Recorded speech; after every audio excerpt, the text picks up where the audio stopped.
My girlfriend left for a girls' weekend and came back with an engagement ring. When I asked about it, she said, "We need to talk." I replied, "No need." Then I had her belongings moved out while she was at her parents' explaining her news. Her fiancé's face when he found out she'd been living with me. 29 male work and risk assessment for a logistics firm. I've been living with my girlfriend. Let's call her the X for 2 years. The house is mine. I bought it before we met. The deed is in my name, and the mortgage comes out of my account. She moved in 6 months into dating. The arrangement was simple. I covered bills and the mortgage. She transfers a few $100 a month for groceries. In hindsight, I was an idiot because that grocery money usually ended up funding her Sephora addiction or bottomless brunches. But I didn't mind. I loved her. I thought we were building a life. I was literally looking at engagement rings 2 weeks ago. So, about 2 weeks ago, she told me she was burning out at work and needed a girls' weekend in Napa. She said she felt suffocated and just needed to decompress with her college friends. I didn't question it. I trusted her completely. I even drove her to the airport, unloaded her luggage, kissed her goodbye, and told her to have a glass of cab for me. When she walked to the front door Sunday night, the vibe was instantly wrong. You know that feeling when the air pressure drops before a storm? It was that. She wasn't sun-kissed or relaxed. She was wired, clutching her purse like she was smuggling government secrets. She set her bag down, took a deep breath, and before I could even ask how the trip was, she held up her left hand.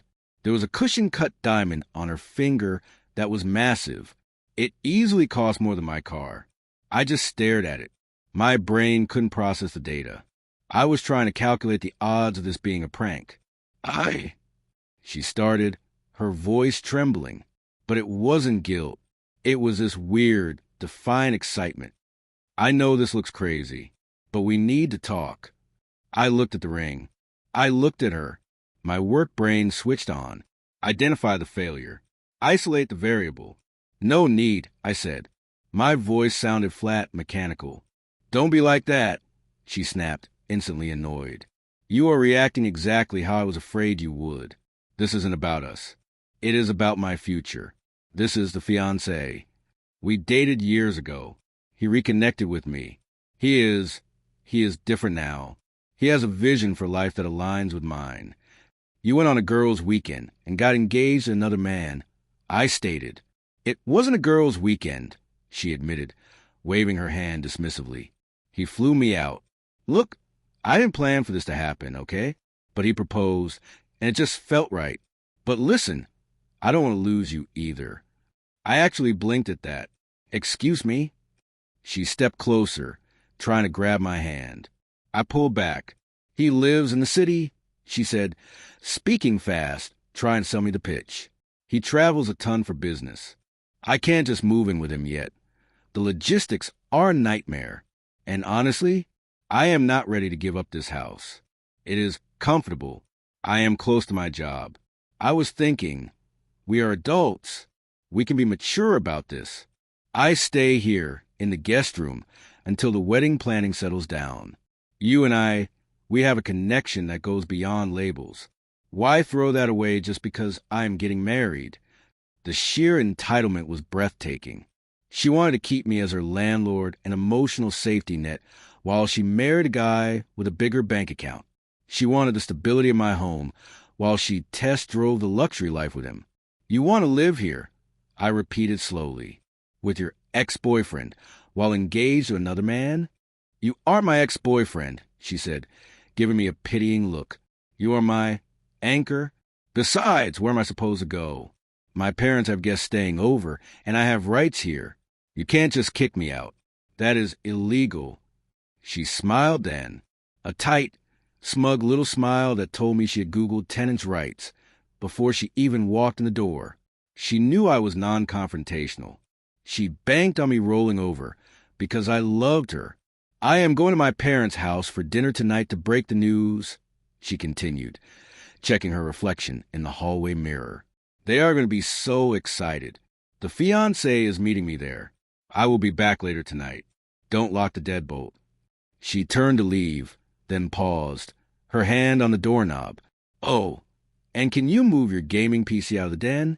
The fiancé might come over this weekend to see where I am living, and I told him I have a roommate. I don't want it looking too masculine. It might make him jealous." "A roommate?" I asked. "Yeah, I told him I live with a gay friend named Dave, just to keep things simple." She walked out the door. She left me there with the realization that the woman I loved wasn't just a cheater. She was a complete narcissist who had rewritten reality to suit her needs. She thought she had all the leverage.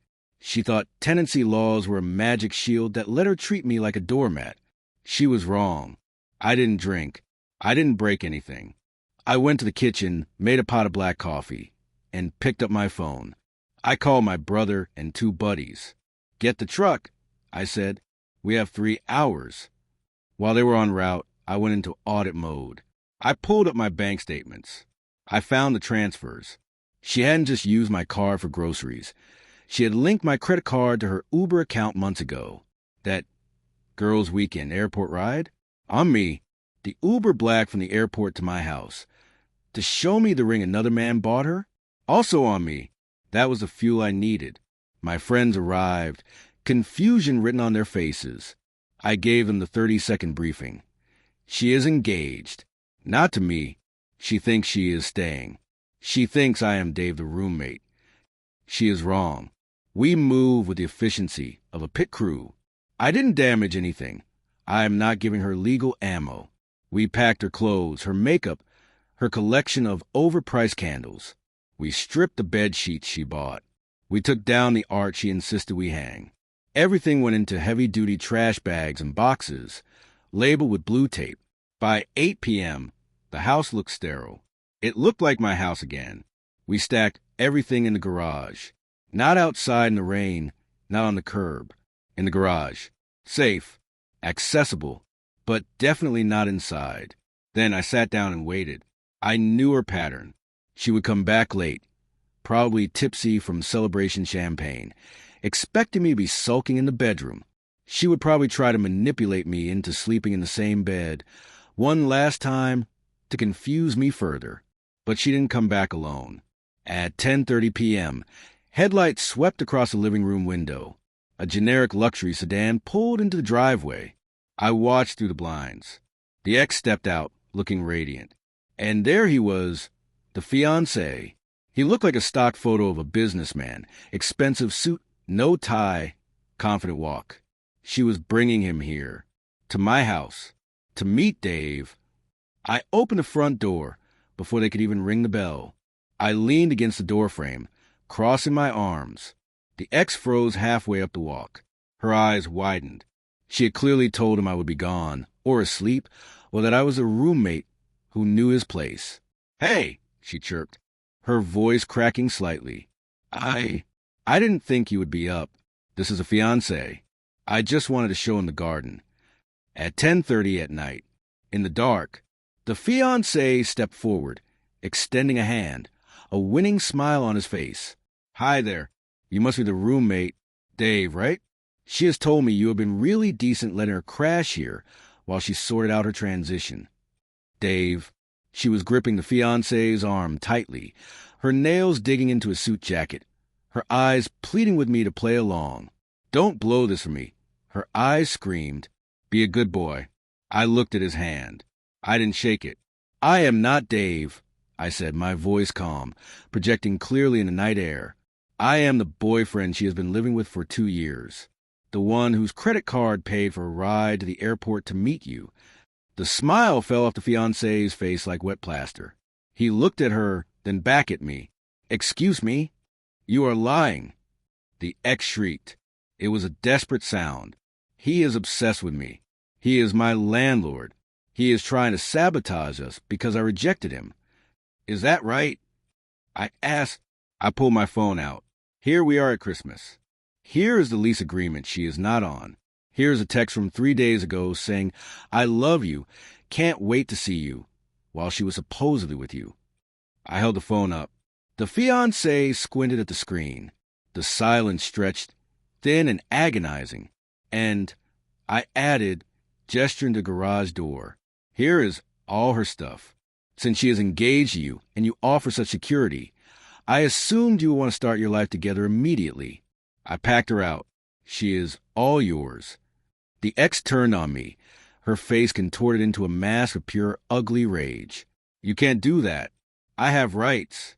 I live here. You can't just throw me out. I didn't throw you out.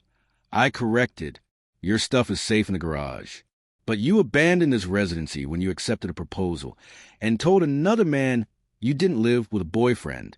You can come in and get your boxes, but you aren't sleeping here. The fiancé took a step back. He detached his arm from her grip.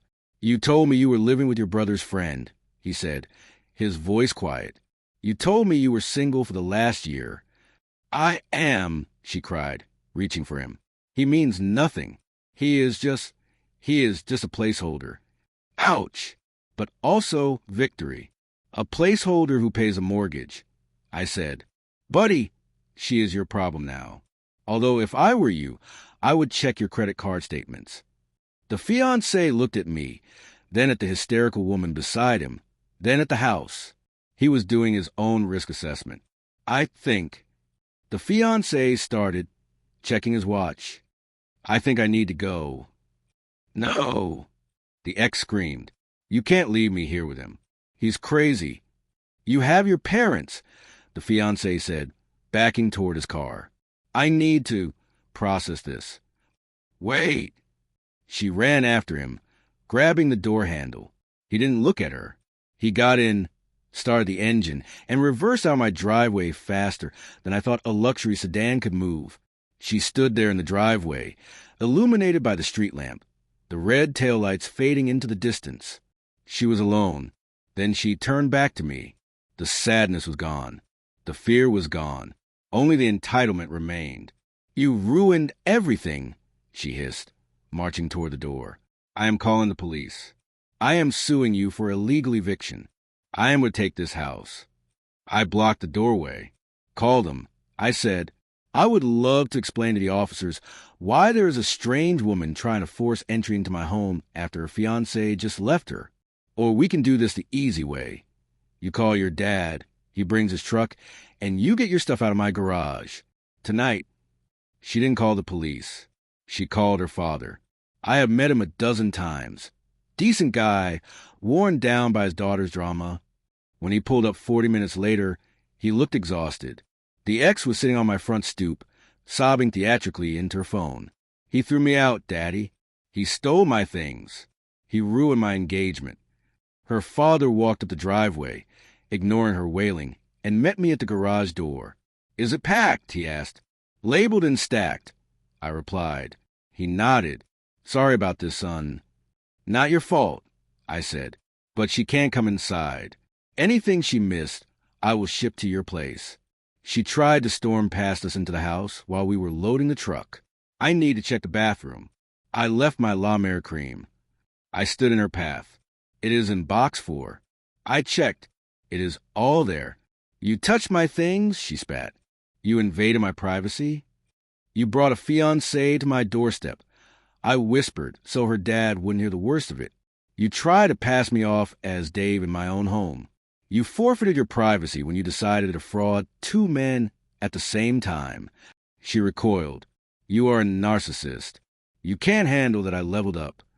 If he comes back, I said, congratulations on the level up, but looking at how fast he peeled out of here, I think you just leveled down to your parents' basement.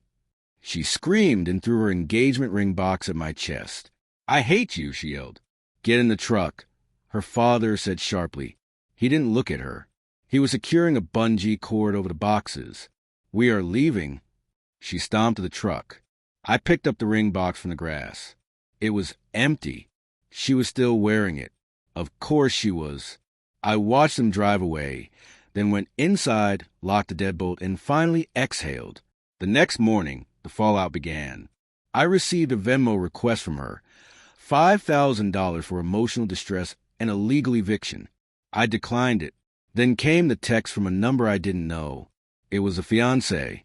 Text. Did she really live with you the whole time? Me? Yes. 2 years. She played us both. Text. She told me she was staying with a gay friend named Dave to save money for her startup. Me, I am not gay. My name isn't Dave. And she doesn't have a startup. She works in HR. Text. Thanks. Sorry about the intrusion.